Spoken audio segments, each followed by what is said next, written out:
आइए इस बात को थोड़ा सा विजुलाइज करते हैं कि मैनेजमेंट अकाउंटिंग ये कंसेप्ट इंडिया में क्यों आया, क्या लॉजिक है। मैनेजमेंट का मतलब होता है संगठित करना। मैनेजमेंट जो है, मैनेज वर्ड से निकला है। मैनेज मतलब संगठित करना, संगठित।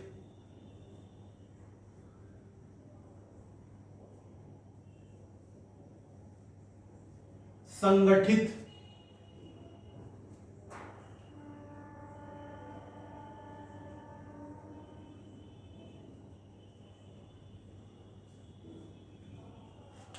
मैनेजमेंट वर्ड मैनेज वर्ड से निकला है। मैनेज का मतलब होता है संगठित। आप कहते होंगे यार मेरे पास ना 10 रुपए हैं, चीजें तो 20 रुपए की आएंगी, लेकिन थोड़ा मैनेज कर लेना, यानी थोड़ा सा एडजस्ट कर लेना, मैनेज कर लेना। यानी कि डिसीजन लेने की कैपेसिटी, डिसीजन लेने की पावर हमें अपने चाइल्डहुड डेज में, अपने किड्स डेज में, अपने टीनेजर एज में ही हमको पता चल जाती है कि भाई 20 रुपए की चीज है, 10-15 रुपए है, थोड़ा सा बार्गेनिंग करेंगे, थोड़ा सा शेयर करेंगे और मैनेज करेंगे। तो मैनेजमेंट संगठित, मैनेज वर्ड से निकला है। अब यहां पे उसका क्या रेलेवेंस है, इसका क्या रेलेवेंस है, ये मैं आपको बताना चाहता हूं। मैनेजमेंट का मतलब होता है, ये संगठित तो आपने समझ लिया। मैनेजमेंट का मतलब होता है डिसीजन मेकिंग,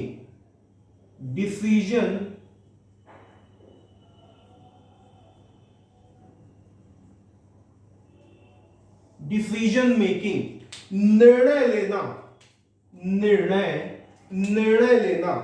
आइए सर, निर्णय लेना,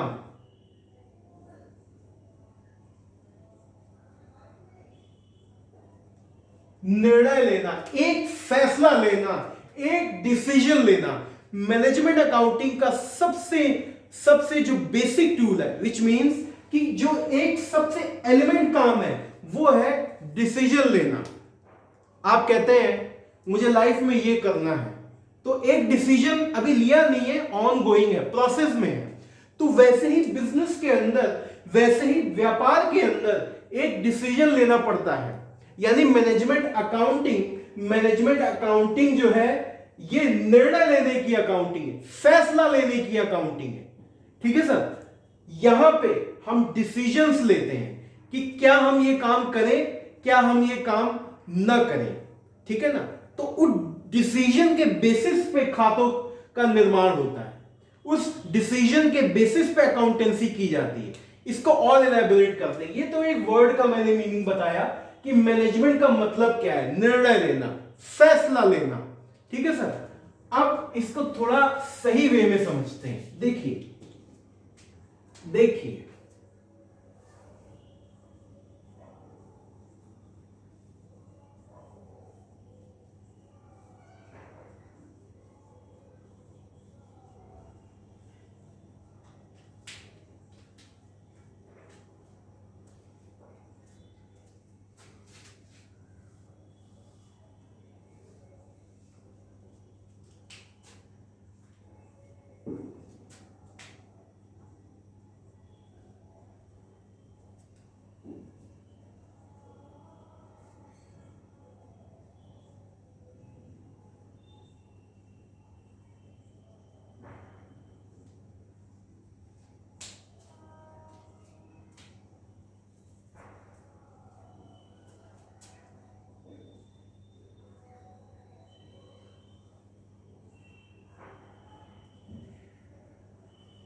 आइए सर, ये कुछ चीजों को मैंने विजुलाइज करने की कोशिश करी है कि सर ये एक कंपनी है, ये एक कंपनी है, ये उस कंपनी के निर्माण करता है, ये उस कंपनी के प्रमोटर हैं, ये इस कंपनी के शेयर होल्डर्स हैं, ये इस कंपनी के शेयर होल्डर हैं। आप कहेंगे कंपनी का मतलब क्या, आप कहेंगे कंपनी के प्रमोटर का मतलब क्या, आप कहेंगे शेयर होल्डर का मतलब क्या। इन बातों को भी पहले समझ लेते हैं।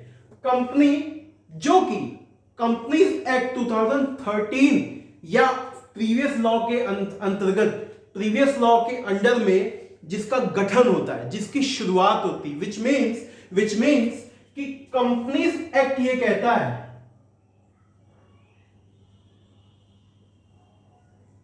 कंपनीज एक्ट 2013 ये कहता है कि वही कंपनी इंडिया के अंदर कंपनी मानी जाएगी, वही कंपनी इंडिया के अंदर कंपनी मानी जाएगी जो इस कंपनी के छत्र छाया में काम करेगी, जो इस कंपनी एक्ट के हिसाब से रजिस्टर्ड होगी। अभी उसका सेक्शन 2 सबसेक्शन जो भी है वो बातों को मैं नहीं ले रहा, क्योंकि वो आपके लिए रेलेवेंट नहीं है कि किस सेक्शन में कंपनीज की डेफिनेशन कोट की गई है, किस सेक्शन में कंपनीज की डेफिनेशन को बताया गया है। अभी वो सेक्शन में यहां नहीं ले रहा सर, ठीक है ना। तो कंपनीज एक्ट में ये बातें बताई गई है कि ये कंपनी जो कंपनीज एक्ट के तहत बर्थ लेगी वो कंपनी मानी जाएगी। इस कंपनी वर्ड का मीनिंग मैं बता रहा हूं, ठीक है सर, कि कंपनी का मतलब क्या है, ठीक है ना। ये प्रमोटर्स हैं। प्रमोटर्स का मतलब होता है जैसे हमारे माता पिता ने हमें जन्म दिया, हमारे माता पिता ने हमें पैदा किया, तो उसी तरह प्रमोटर्स को, कंपनीज को पैदा करने वाले प्रमोटर्स होते हैं। दे आर आइडिया मेकर, वो एक आइडिया लाते हैं, वो एक थॉट लाते हैं। फॉर एग्जाम्पल रिलायंस कंपनी के प्रमोटर कौन थे? धीरू भाई अंबानी, मुकेश अंबानी, धीरू भाई अंबानी। यानी उन्होंने एक विजन रखा, उन्होंने एक सोच रखी कि यस रिलायंस कंपनी को खड़ा करना है, रिलायंस कंपनी को खड़ा करना है। तो they was the promoter of Reliance industries limited private limited. ये सारे शब्द आगे आएंगे, ये वर्ड्स जितने भी हैं, प्राइवेट लिमिटेड क्या होता है, लिमिटेड क्या होता है, हालांकि कंपनीज एक्ट का पार्ट है, ठीक है सर। लेकिन यहां मैनेजमेंट अकाउंटिंग को मुझे एक्चुअल में समझाना है कि क्या लॉजिक है, ठीक है। तो प्रमोटर वो होते हैं जो कंपनी का निर्माण करते हैं, जो कंपनीज को बनाने का आइडिया सोचते हैं, ब्रेन में सोचते हैं और उसको लीगल शेप देते हैं कंपनीज एक्ट के मदद से, ठीक है। प्रमोटर वर्ड का मतलब बता रहा हूं मैं। ये शेयर होल्डर है साहब, ये शेयर होल्डर्स हैं, ये सब शेयर होल्डर्स हैं, ये सब शेयर होल्डर्स हैं। ये कंपनीज में पैसा लगाते हैं,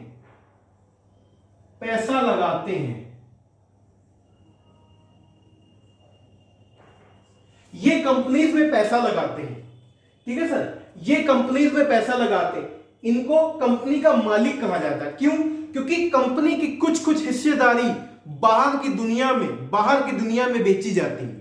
उस हिस्सेदारी को, हालांकि ये शेयर कैपिटल चैप्टर जो एनालिसिस ऑफ फाइनेंशियल स्टेटमेंट पढ़ाऊंगा तो वहां पे ये जो शेयर कैपिटल वाला टॉपिक है वो बताऊंगा कि क्या लॉजिक है कि शेयर कैपिटल को शेयर कैपिटल कहते हैं, यानी कि शेयर्स का मीन क्या है। जब आप अपने शरीर का कुछ हिस्सा दूसरों को बेचने के लिए इनवाइट करते हैं, उनको छोटे छोटे टुकड़ों में, छोटे छोटे हिस्सों में बेचते हैं, सेल करते हैं, ऑफर देते हैं, दैट इज कॉल्ड शेयर, और उसी का बंडल शेयर कैपिटल हो जाता है। हालांकि बातें और अच्छे से आगे आएंगी, लेकिन मोटा मोटी आपने यह समझना है सर कि शेयर होल्डर वो मालिक होते हैं जिन्होंने कंपनीज में पैसा लगाया होता है, ठीक है। ऑब्वियसली कंपनीज के अंदर बीओडीज भी होते हैं, बोर्ड ऑफ डायरेक्टर्स भी होते हैं, उनकी भी शेयर होल्डिंग होती है। जैसे विप्रो कंपनी के अंदर अजीम प्रेम जी, जो विप्रो कंपनी के फाउंडर भी हैं और विप्रो कंपनी के 75% होल्डिंग है, 75%, यानी कि रिमेनिंग 25% उन्होंने पब्लिक को ऑफर दिया हुआ है कि आओ विप्रो कंपनी में शेयर खरीदो, आओ विप्रो कंपनी में पैसा लगाओ। तो उस केस में 75% के मालिकाना अधिकार अजीम प्रेम जी है, विप्रो कंपनी के मालिक। तो ये शेयर होल्डर, यहां पे इस पिक्चर का मतलब क्या है? अल्टीमेटली हमको ये जानना है। तो शेयर होल्डर जो कंपनी के मालिक हैं, कंपनी के मालिक हैं, ये मालिक कंपनी के जो मालिक है वो ये जानना चाहते हैं कि सर हम जिस कंपनी में पैसा लगा रहे हैं उस कंपनी में मजबूती कितनी है, वो पैसा कहां कहां यूज हो रहा है, वो कंपनी कैसे डिविडेंड बांटेगी, लाभांश प्रॉफिट जो शेयर खरीदेंगे उसके बदले कंपनी क्या देगी, यानी कि उस कंपनी की अकाउंटिंग कैसे हो रही है, यानी कि वो कंपनी सही डिसीजन ले पा रही है, यानी शेयर होल्डर्स को भी सेटिस्फाई करना, प्रमोटर्स को भी सेटिस्फाई करना और कंपनीज को प्रॉपर प्लेटफॉर्म पे लेके आना कि हाँ जो फैसले लिए हैं वो गलत नहीं है, जो फैसले लिए हैं वो टू द पॉइंट है, जो फैसले लिए जा रहे हैं वो फैसले पैसे को वेस्ट नहीं करेंगे। तो इन सिचुएशन को प्रैक्टिकल लाइफ में एस्टिमेट करने के लिए, इन सिचुएशंस को प्रैक्टिकल लाइफ में सही से तब्दील करने के लिए मैनेजमेंट अकाउंटिंग अपना वर्क करती है। यानी कि मैनेजमेंट अकाउंटिंग एक ऐसा टूल है जो किसी कंपनी के प्रमोटर्स को और बोर्ड ऑफ डायरेक्टर्स को ये फैसला लेने में मदद करती है कि जो पैसा जेब में आया या जो पैसा जेब से बाहर गया वो सही गया और उस पैसे का सही यूज हो रहा है, और हमने जो फ्यूचर्स के लिए डिसीजन लेंगे, हम जो भविष्य के लिए डिसीजंस लेंगे वो फ्लॉप नहीं होंगे, वो एक एक्यूरेट होंगे और करेक्ट होंगे। कुछ फैसले फ्लॉप भी हो जाते हैं लेकिन एक्चुअल में जो सिचुएशन है, एक्चुअल में जो एक इस मैनेजमेंट अकाउंटिंग का जो ऑब्जेक्टिव है वो यही है कि प्रॉपर डिसीजन लेना, प्रॉपर एनालिसिस करके पैसा कहां गया, पैसा कहां आया, उसका सही से इस्तेमाल हो पा रहा है कि नहीं, इस पैसे को आज हम इन्वेस्ट कहीं और करेंगे तो फ्यूचर प्रोस्पेक्ट्स क्या होंगे, फ्यूचर में कितना कैश जनरेट होगा। ठीक है सर, मैनेजमेंट अकाउंटिंग हमको फैसला लेना सिखाती है, मैनेजमेंट अकाउंटिंग हमको निर्णय लेना सिखाती है कि कंपनी कितनी दूर तक जा सकती है और कंपनी के शेयर होल्डर खुश हैं कि नहीं है, क्या वो आज इस कंपनी में रहेंगे या कल कहीं और शिफ्ट हो जाएंगे। इन सब बातों के लिए मैनेजमेंट अकाउंटिंग हमको हेल्प करती है। ठीक है सर, तो मैनेजमेंट अकाउंटिंग का ऑब्जेक्टिव इतना ही है कि डिसीजन लेना, और डिसीजन फुल प्रूफ होने चाहिए, सिर्फ और सिर्फ अपनी सोच के अकॉर्डिंग नहीं। यस, ये सिचुएशन है, इस सिचुएशन में ये हमको फैसला लेना होगा।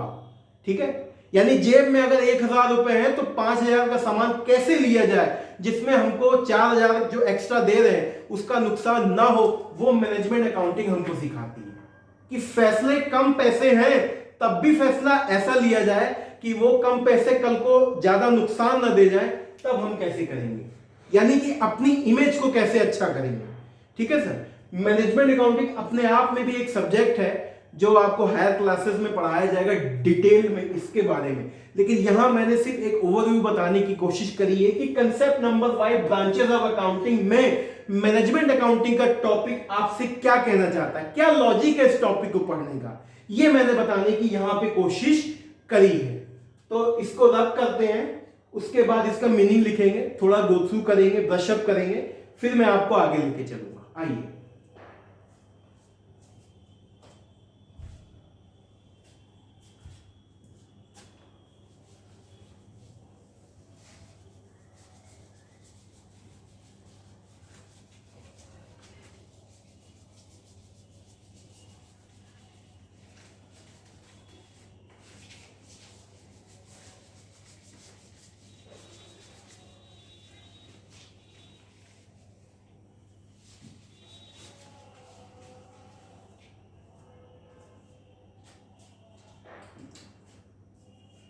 इसी मैनेजमेंट अकाउंटिंग में मीनिंग वाले पार्ट में लिखेंगे number 1,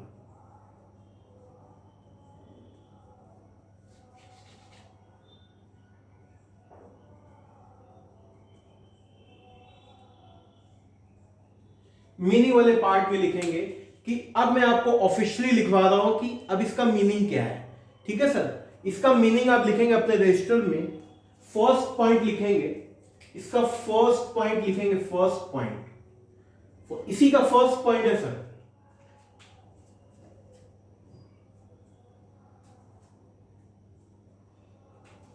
management accounting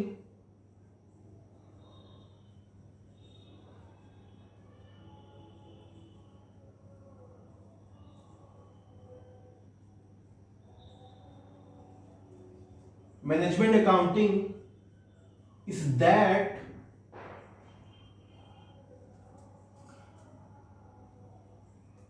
kind of accounting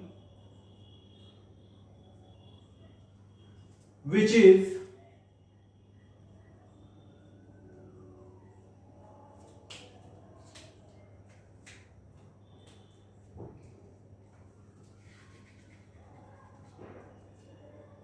to take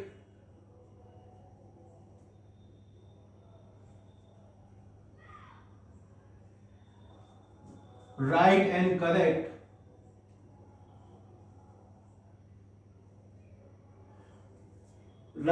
correct decision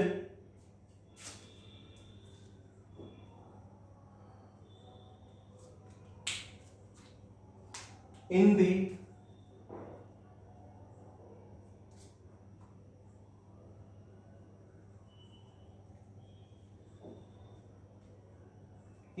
organisation. यहां पे ऑर्गेनाइजेशन कंपनीज को भी कहेंगे और जितनी भी कंपनीज है उन सबको कहेंगे। ऑर्गेनाइजेशन लिखने का पर्पस ये है, ठीक है सर, ऑर्गेनाइजेशन। तो पहला पॉइंट ये कहता है management accounting is that kind of accounting, एक प्रकार की अकाउंटिंग, एक टाइप की अकाउंटिंग है which is to take right and correct decision of in the organization। सही निर्णय लेने के बारे में, सही फैसला लेने के बारे में हमको मैनेजमेंट अकाउंटिंग बताती है। अब सवाल यह है कौन से फैसले लेने में, कौन सा फैसला लेगी। आइए सर पॉइंट नंबर 2 लिखते हैं।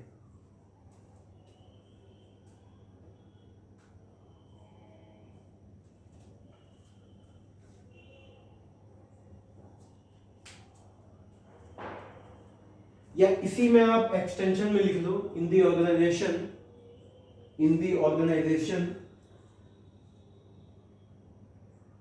फॉर द एफिशिएंट वर्किंग, इसी में आगे लिख लीजिए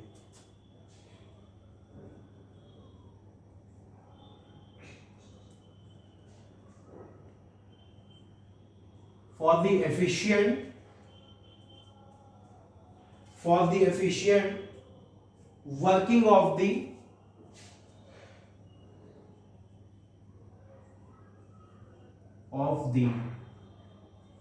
enterprises।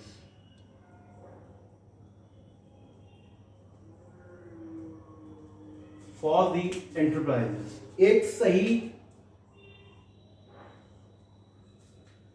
काम करने के लिए किसी भी एंटरप्राइजेज यानी कि कंपनीज के अंदर, इसको बेसिकली कंपनीज से भी डिनोट करेंगे।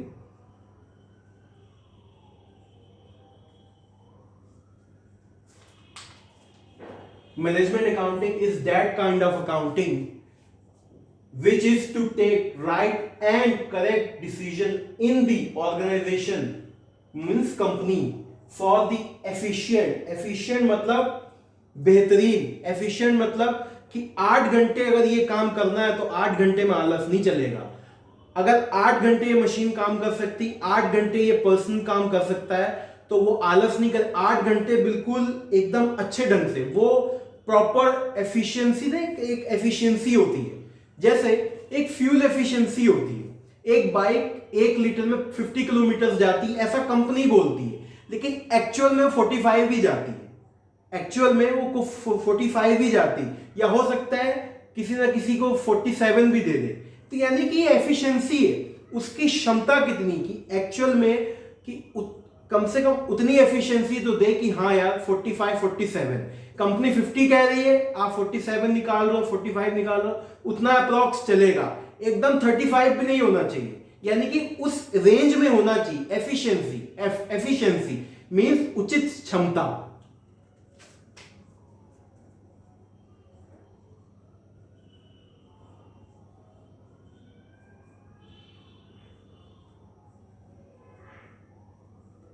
मैंने आपसे कहा आपको हिंदी में नहीं लिखना है, लेकिन बस चीजों को थोड़ा इजी करने के लिए मैं हिंदी के वर्ड्स यूज करता हूं। बट आप ना भी लिखें तो कोई इश्यू नहीं, आप इंग्लिश मीडियम के बच्चे हैं, यहाँ पे आपको ये सब करने की जरूरत नहीं है। लेकिन चीजों को इजी करने के लिए, थोड़ा सा उसको इंटरेस्टिंग करने के लिए मुझे ऐसा लिखना होता है।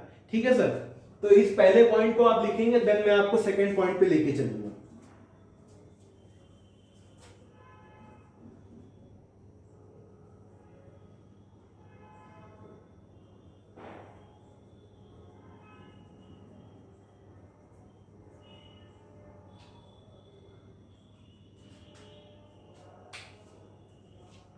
सेकेंड पॉइंट को लिखेंगे sir,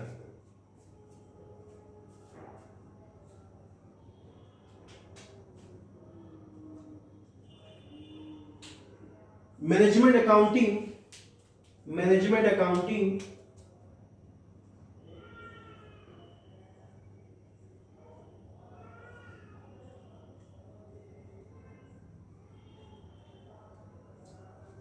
management accounting as such is the effective, as such is the effective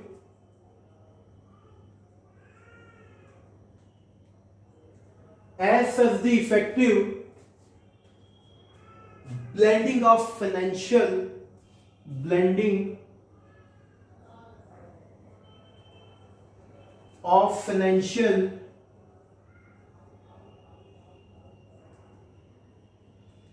blending of financial and cost accounting and cost accounting and cost accounting together with the financial management,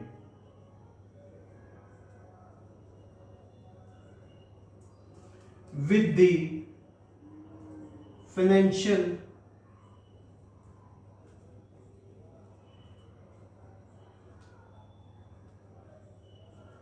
together with the financial management। देखिए sir, देखिए sir, financial cost accounting together with the financial management. Second point ये कहता है कि management accounting जो, जिसको हिंदी में प्रबंधीय लेखागण बोलते हैं, प्रबंध करना, किसी चीज को मैनेज करना, management accounting as such is the effective blending. Blending का मतलब क्या है? ब्लेंडिंग, आप मिक्सर जूसर में कोई मैंगो शेक बनाते हैं तो चीनी दूध इस मिक्सचर में ये एक मिक्सचर है, ठीक है ना। इस मिक्सचर में आप बहुत सी चीजें डालते हैं, ठीक है ना। ये मशीन है, इस मिक्सचर में दूध डालते हैं, चीनी डालते हैं। इस मिक्सचर के अंदर आप आइस डालते हैं, तो यानी इसको ब्लेंड करते हैं, यार इसको अच्छे से मिक्स कर देते हैं, ब्लेंड कर देते हैं। वो घर घूमती है तो ब्लेंड करते हैं। तो यहां भी ब्लेंडिंग का मतलब वही है, बस वहां पे मैंगो है, यहां पे मैंगो है, चीनी है, दूध है और आइसक्रीम है, ये इंग्रेडिएंट है। लेकिन यहां पे फाइनेंशियल, यहां पे कॉस्ट अकाउंटिंग, यहां पे फाइनेंशियल मैनेजमेंट, इन तीनों का मिक्सचर है, ब्लेंडर है। यानी कि यहां पे मैनेजमेंट अकाउंटिंग है, फाइनेंशियल, कॉस्ट अकाउंटिंग और फाइनेंशियल मैनेजमेंट, ये क्या होता है अभी देखेंगे। इन सब का ब्लेंडर है, इसको मिक्सी की तरह घुमाओ तो हमको मैनेजमेंट अकाउंटिंग में, ठीक है ना, मैनेजमेंट अकाउंटिंग में उसका कहीं ना कहीं कुछ पार्ट मिलेगा। जैसे मैंगो शेक बनता है तो कहीं ना कहीं उसका फ्लेवर मैंगो का भी आता है, कहीं ना कहीं दूध का भी फ्लेवर आता है, कहीं ना कहीं अरे मीठा लग रहा है, आइस है, आइसक्रीम है, फ्लेवर कहीं ना कहीं आएगा, लेकिन वो ब्लेंड हो जाएगा। उसी तरह मैनेजमेंट अकाउंटिंग एक मिक्सी है और ये सारी चीजें इंग्रेडिएंट है, ये जार में इंग्रेडिएंट डल रहे हैं, ठीक है सर। तो मिक्स हो जाते हैं। कहने का मतलब यह है मैनेजमेंट अकाउंटिंग के अंदर कॉस्ट अकाउंटिंग का भी रोल है, फाइनेंशियल मैनेजमेंट का भी रोल है, और फाइनेंस के जो कुछ टूल्स हैं फाइनेंस में उन सब चीजों का भी रोल है। अब कैसे है इसको देखते हैं, ठीक है ना। इसी पॉइंट को मैं फिर से ले रहा हूं, ठीक है सर। ये हो गया, इस पॉइंट को आप नोट कर लें, इस पॉइंट को आप पहले नोट कर लें, फिर मैं इसी को रब करके फिर मैं साफ साफ बताता हूं। इस पॉइंट को आप पहले नोट कर लें।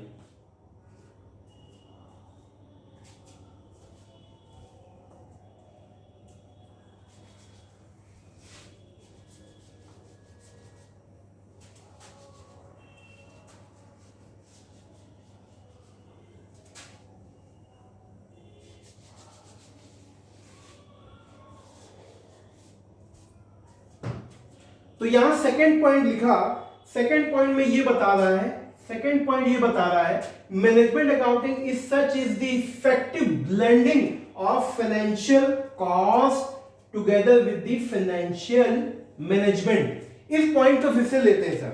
सर ये देखिए, ये देखिए, ये देखिए, ठीक है ना, ये मिक्सी का एक जार है, ये मिक्सी का एक जार है सर, ठीक है सर। ये मिक्सी का एक जार है।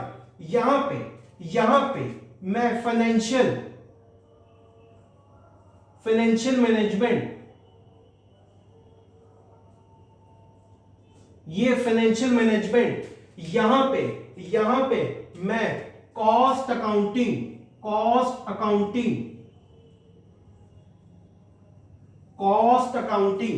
ठीक है सर, कॉस्ट अकाउंटिंग, ये सब चीजें, ठीक है ना।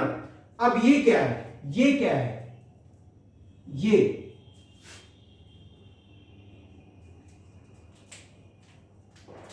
ये मैनेजमेंट अकाउंटिंग है, ठीक है सर। अब ये देखिए, ठीक है ना, ये मिक्सी है, ये मिक्सचर है, ये मिक्सी है सर। अब इसको मैं जैसे मैं मैंगो शेक बना रहा हूं ना, तो मैंगो शेक इस केस में मैंगो शेक की जगह मैं क्या डालूंगा, मैं फाइनेंशियल मैनेजमेंट डालूंगा। इस केस में मैं दूध की जगह क्या डालूंगा, कॉस्ट अकाउंटिंग डालूंगा। इस केस में मैं कुछ पैसा डालूंगा, यहां पे मैं कुछ पैसा डालूंगा, यानी कि इसको ब्लेंड करूंगा, और फिर उसके बाद जो मैंगो शेक निकल के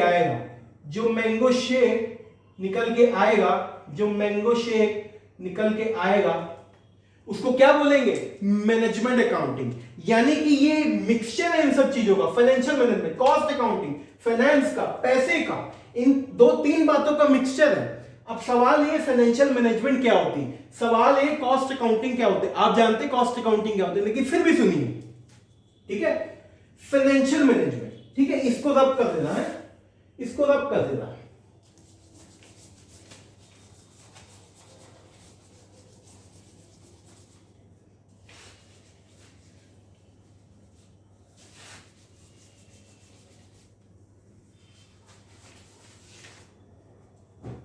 आइए सर, फाइनेंशियल मैनेजमेंट का मतलब क्या होता है।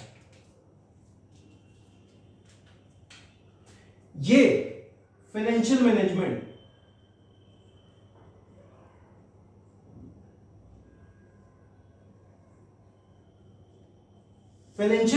का मतलब क्या होता है।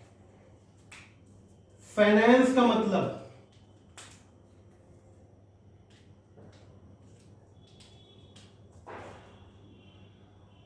पैसा, फाइनेंस का मतलब पैसा, मैनेजमेंट का मतलब प्रबंध। यानी कि पैसे को किस तरह से प्रबंध किया जाए, पैसे का किस तरह से अरेंजमेंट किया जाए, पैसे हैं उसको किस तरह बिजनेस में लगाया जाए, ये फाइनेंशियल मैनेजमेंट हमको बताता है। यानी पैसे का प्रबंध। Management accounting mainly decision making बताती, लेकिन यहां पे मॉनेटरी टर्म में, यहां पे पैसों का डिसीजन कैसे लिया जाए, पैसे कहां से लिए जाए, वो फाइनेंशियल मैनेजमेंट हमको बताती। अब इसको और अच्छे से समझते हैं। आइए, जैसे कि मैं शेयर होल्डर से पैसा मैंने लिया तो उनको डिविडेंड दूंगा। तो फाइनेंशियल मैनेजमेंट में ही एक चैप्टर है, फाइनेंशियल मैनेजमेंट एक सब्जेक्ट है, उसके अंदर एक चैप्टर है decision making, dividend decision. Dividend ये एक चैप्टर है सर, पार्ट है, ये एक चैप्टर है, ये एक चैप्टर है फाइनेंशियल मैनेजमेंट के अंदर, ठीक है ना। ये चैप्टर आप हायर क्लास में पढ़ेंगे, ये समझने के लिए मैं बता रहा हूं। ये डिविडेंड डिसीजन, जहां पे हम ये फैसला लेते हैं कि इस शेयर होल्डर को कितना पैसा देना है, उस शेयर होल्डर को कितना पैसा देना है, यानी कि व्यक्ति की शेयर होल्डिंग के अकॉर्डिंग किसको कितना पैसा देना चाहिए, किसको कब पैसा देना चाहिए, उस पैसे का कलेक्शन कैसे होगा, कंपनीज में कोई इश्यूज तो नहीं है, कंपनीज के रिजर्व कहां रखे हुए। यानी कि ये डिविडेंड में डिसीजन एक कई सारे इसमें वॉल्टर नियम्स भी हैं और बहुत सारे मतलब इसमें रूल्स हैं जिसको लगा करके, जिसको टेक्निक लगा करके ये पता लगाते हैं कि लाभांश का फैसला कैसे होगा। डिविडेंड का मतलब लाभांश होता है कि जो आपने कंपनी में लगाया फिर कंपनी आपको रिटर्न में क्या देगी, दैट इज कॉल्ड डिविडेंड। तो डिविडेंड डिसीजन में यही बातें सिखाई जाती है। तो ये फाइनेंशियल मैनेजमेंट का पार्ट है। तो डिविडेंड यहां पैसों की तो बात हो रही, पैसों की तो बात हो रही। तो ये एक पहला चैप्टर हो गया। दूसरी चीज सर एक क्रेडिट पॉलिसी। आइए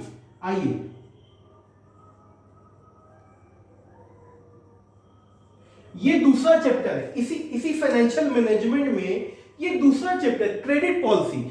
सर बहुत से लोग ऐसे होते हैं जिनके पास उतना पैसा नहीं होता कि वो चीजों को नगद ले सके, नगद जेब से पैसा दे सके, नहीं होता। लेकिन चूंकि इच्छा तो होती है। एक एलसीडी 5 लाख रुपए का है, एक एलसीडी 5 लाख रुपए का है, लेकिन मेरी जेब में सिर्फ 1 ही लाख है। लेकिन चूंकि मेरा फिर भी उसको लेने की इच्छा है, तो कस्टमर जो है अपने जो डीलर है, जो शॉप का ऑनर है और जो कंपनी है बेसिकली, तो वो अपने ग्राहकों को बिजनेस के अंदर एक लिमिट देती है कि इतना उधार हम इतने दिन के लिए दे सकते हैं। That is called credit policy. यहां पे ये भी एक चैप्टर है। यहां पे ये सिखाया जाता है कि किसी भी कस्टमर को कितना पीरियड उधार दे सकते हैं, 1 महीने का, 2 महीने का, 3 महीने का, यानी कि वो क्रेडिट पीरियड दे दिया जाता है। उसी की कैलकुलेशन यहां पे सिखाई जाती है। ठीक है सर, क्रेडिट पीरियड कि आज जेब में अगर 1 लाख नहीं है, लेकिन अगर उसको हाफ में, टुकड़ों में, पार्ट्स में लिया जाएगा, तो कहीं ना कहीं वो जो कस्टमर है वो अट्रैक्ट होगा कि ठीक है यार 5 लाख की टीवी तो आ गई घर में, धीरे धीरे पैसे देंगे।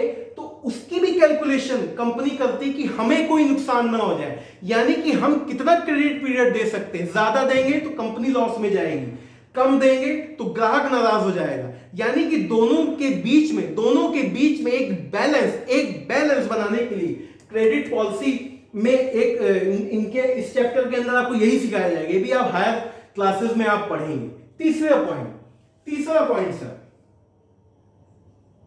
Capital budgeting.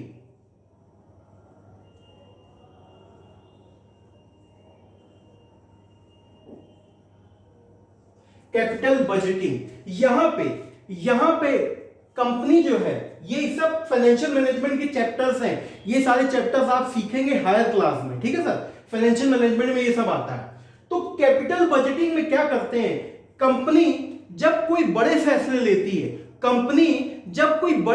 बड़े डिसीजन लेती है, तो वहां पे कैपिटल बजटिंग से एक बार बात करनी पड़ती है। कैपिटल बजटिंग में ये बातें समझाई जाती कि कंपनी अगर कहीं प्लांट लगाना चाहती है, तो उसमें 100-200 करोड़ अगर लगता है, तो क्या वो 100-200 करोड़ लगाना सही है? क्या वो लॉन्ग रन में सर्वाइवल करेगा? क्या वो 100 करोड़ कल को 10,000 करोड़ 1,000 करोड़ कमा के देगा? यानी यहां पे बड़े फैसले, बड़े डिसीजन, जहां पे पैसों की बात है, जहां पे दौलत की बात है, वहां पे बड़े फैसले लेने के लिए कैपिटल बजटिंग का इस्तेमाल होता है। यानी कि 100 करोड़ जेब से जा रहे हैं, क्या उसका डिसीजन सही है? बड़े फैसले लिए जा रहे हैं। ठीक है, जैसे इसका लाइव एग्जांपल, गुजरात के अंदर नैनो का प्लांट शुरू हुआ। गुजरात के अंदर नैनो का प्लांट शुरू हुआ, बट पहले वो कलकत्ता में लगने वाला था, लेकिन ममता बनर्जी वहां की चीफ मिनिस्टर ने मना कर दिया, रतन टाटा जी को मना कर दिया। लेकिन वो फैक्ट्री वहां से गुजरात में फिर शिफ्ट करनी पड़ी, नैनो कार की। ठीक है सर, तो वहां पे कैपिटल बजटिंग, कई बार वहां पे फैसले इरिवर्सिबल भी हो जाते हैं। जैसे कलकत्ता में फैक्ट्री लगभग लगी रही थी, पैसा काफी लग चुका था रतन टाटा जी का, लेकिन एंड मौके पे ममता बनर्जी जी ने मना कर दिया, तो वो सिंगरूर से फैक्ट्री गुजरात में शिफ्ट हुई। गुजरात में जब शिफ्ट हुई तो पूरी फैक्ट्री ऐसे उठा के थोड़ी ले जाएंगे, आजा फैक्ट्री मेरे साथ चल, ऐसा तो नहीं हो सकता। ऑलरेडी वहां पैसा लग चुका है कलकत्ता में। हाँ, अब काफी हिस्सा वहां गुजरात में लगेगा क्योंकि फैक्ट्री वहां शिफ्ट हो रही, लेकिन फिर भी पैसा लग तो चुका है ना। तो कैपिटल बजटिंग में यही डिसीजन लिए जाते हैं कि पैसा कहां लगाना चाहिए और वो पैसा लॉन्ग टर्म में कितना बेनिफिट देगा। बड़े फैसले लेना सिखाता है कि अगर एक फैसला गलत हो गया तो आप मार्केट से आउट हो जाएंगे, एक फैसला गलत हो गया तो आप मार्केट से आउट हो जाएंगे। कैपिटल बजटिंग हमको यही सिखाता है। ये फाइनेंशियल मैनेजमेंट के अंदर ही एक चैप्टर है। तो मेरा कहने का मतलब यह है, जहां पे पैसों के प्रबंध में, पैसों के इंतजाम में जो चीजें आपको सीखनी है, उसी को कहेंगे फाइनेंशियल मैनेजमेंट। पैसे को मैनेज करना, किसी भी सिचुएशन में पैसों को मैनेज करना, वो फाइनेंशियल मैनेजमेंट हमको सिखाता है। ये वर्ड की मैंने चर्चा करी, फाइनेंशियल मैनेजमेंट बहुत बड़ा है, आप हायर क्लासेस में सीखेंगे। यहां मैंने एक शब्द का बस मतलब बताया कि सिर्फ पैसों को सही प्रबंध में कैसे खर्च किया जाए, कैसे इन्वेस्ट किया जाए, वो सारी टूल्स एंड टेक्निक हमको फाइनेंशियल मैनेजमेंट बताती है। आइए सर,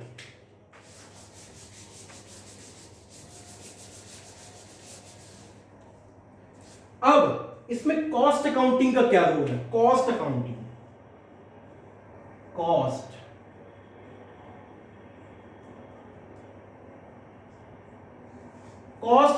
का क्या रोल है?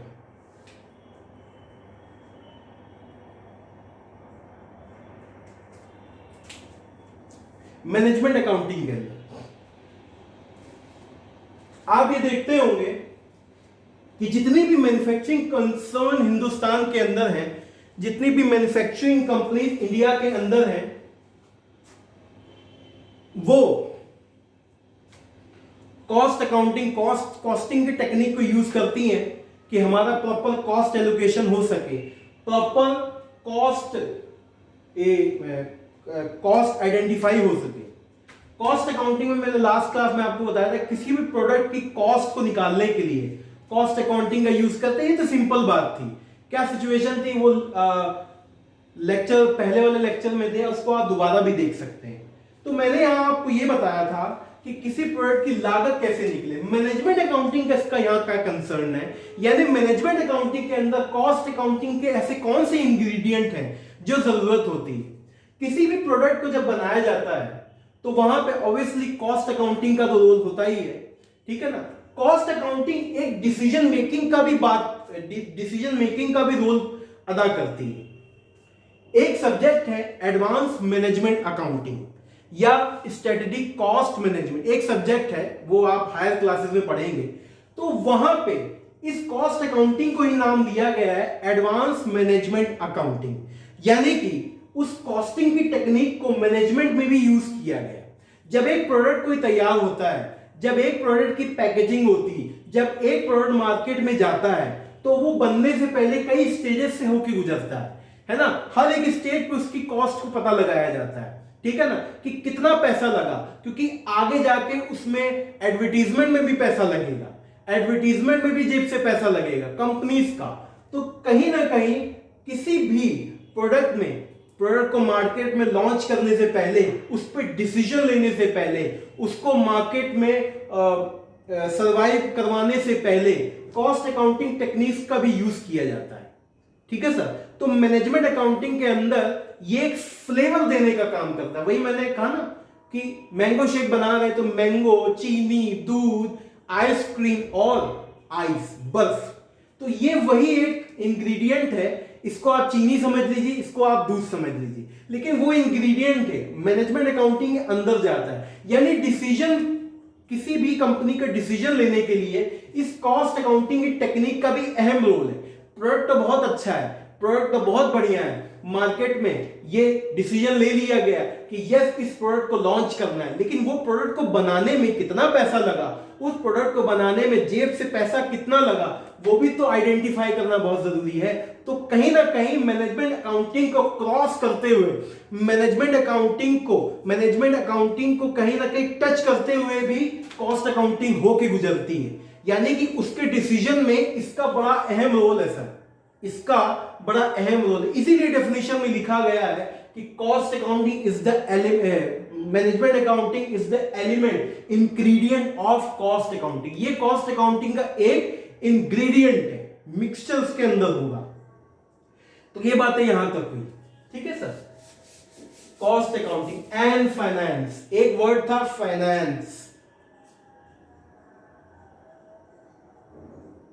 ये बातें आप भली भांति समझते हैं, फाइनेंस मतलब दौलत, मतलब पैसा, पैसा।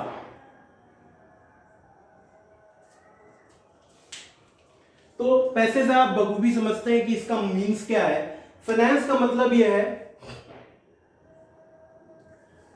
कि किसी भी चीज को जब मार्केट में लॉन्च करते हैं तो ऑब्वियसली पैसा हर चीज में चाहिए, प्रोडक्ट को बनाने में, प्रोडक्ट को लॉन्च करने में, उसकी एडवर्टीजमेंट करने में। तो एक चैप्टर आप सीखेंगे आगे जाके, मतलब बड़ी क्लासेस में ही सीखेंगे, कैश बजट, कैश बजट सीखेंगे। यहां पे ये सीखेंगे कि हम अपनी नगदी का बजट कैसे बनाया जाए। यानी बिजनेस के अंदर बहुत सारे बजट ऐसे तैयार होते हैं, जैसे फॉर एग्जांपल कैश बजट हो गया, इसके अंदर आपको सेल बजट हो गया, सेल बजट हो गया। यानी कि एक तरीके से ये जो बजट वर्ड है, ये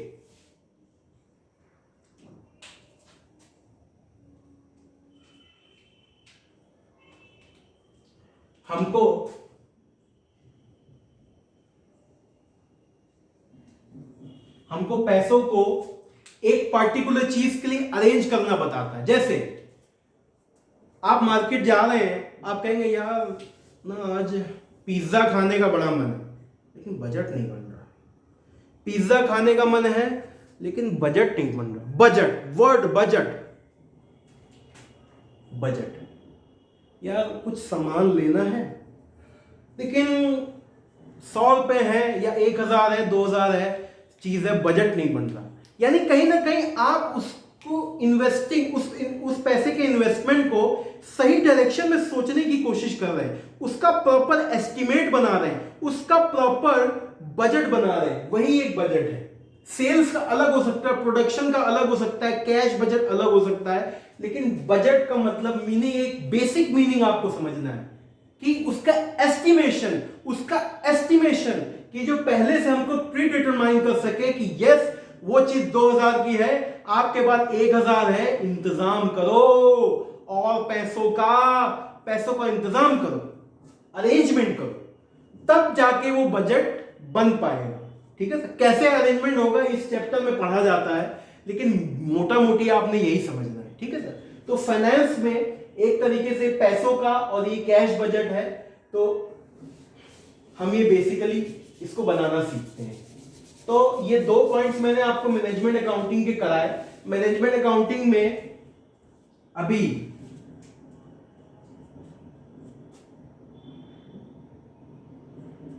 एक तीसरा पॉइंट भी लिख लीजिए, उसके बाद ये डेफिनेशन खत्म हो जाएगी। ठीक है ना। इसमें एक तीसरा पॉइंट भी लिख लीजिए, the management accounting serves as the management accounting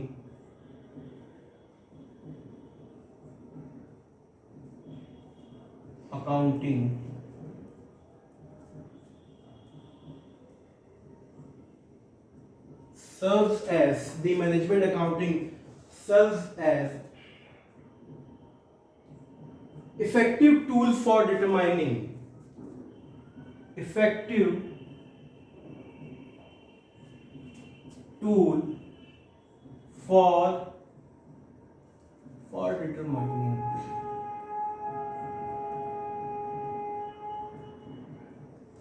effective tool for determining right line of action in future, right line of future action। आप इस बात को समझ गए होंगे कि मैनेजमेंट अकाउंटिंग सर्व्स मतलब बताती है, सर्व्स टूल मतलब टेक्निक टूल्स तकनीक फॉर डिटरमाइनिंग मतलब निकालना, obtain right line of future actions, यानी फ्यूचर में क्या प्रोजेक्ट लगाने, फ्यूचर में क्या पैसा इन्वेस्ट करना, फ्यूचर में डिविडेंड कितना देना है उनकी शेयर होल्डिंग के हिसाब से। यानी ये फैसले फ्यूचर के लिए आज समझ के फ्यूचर को खराब ना करें, तो उस चीज के लिए यहां पे एक हथियार है, एक टेक्निक है जिसको यूज करते हुए हम ऑब्टेन करते हैं, मींस डिटरमाइन करते हैं क्या राइट लाइन, क्या राइट पाथ, राइट रास्ता, path for future action. Future में क्या करना है, फ्यूचर में क्या फैसले लेने, वो फैसले गलत तो नहीं होंगे, तो इसके लिए हम इसमें डिटर्मिनेशन करते हैं, इसको ऑब्टेन करते हैं, इसको निकालते हैं। तो 10 point concept number 5 branches of accounting की मैनेजमेंट अकाउंटिंग पार्ट में ये 3 पॉइंट हो गए सर। उसके बाद मैं आपको फाइनल जो टैक्स अकाउंटिंग और उसके बाद सोशल रिस्पॉन्सिबिलिटी ऑफ अकाउंटिंग है वो कराऊंगा। उसके बाद ये बेसिक का चैप्टर ऑलमोस्ट वाइंड अप हो जाएगा, फिर मैं आपको एक नए चैप्टर की तरफ लेके चलूंगा। ठीक है सर, ये बेसिक अभी तक था जो था, तो उसके बाद फिर मैं आपको नए टॉपिक पे लेके चलूंगा। आज इसको रिवाइज करेंगे, कॉस्ट अकाउंटिंग, फाइनेंशियल अकाउंटिंग और मैनेजमेंट अकाउंटिंग को रिवाइज करेंगे। देन फिर आपको टैक्स अकाउंटिंग और उसके बाद final social responsibility of accounting. ठीक है, इतना आज करेंगे। Thank you so much.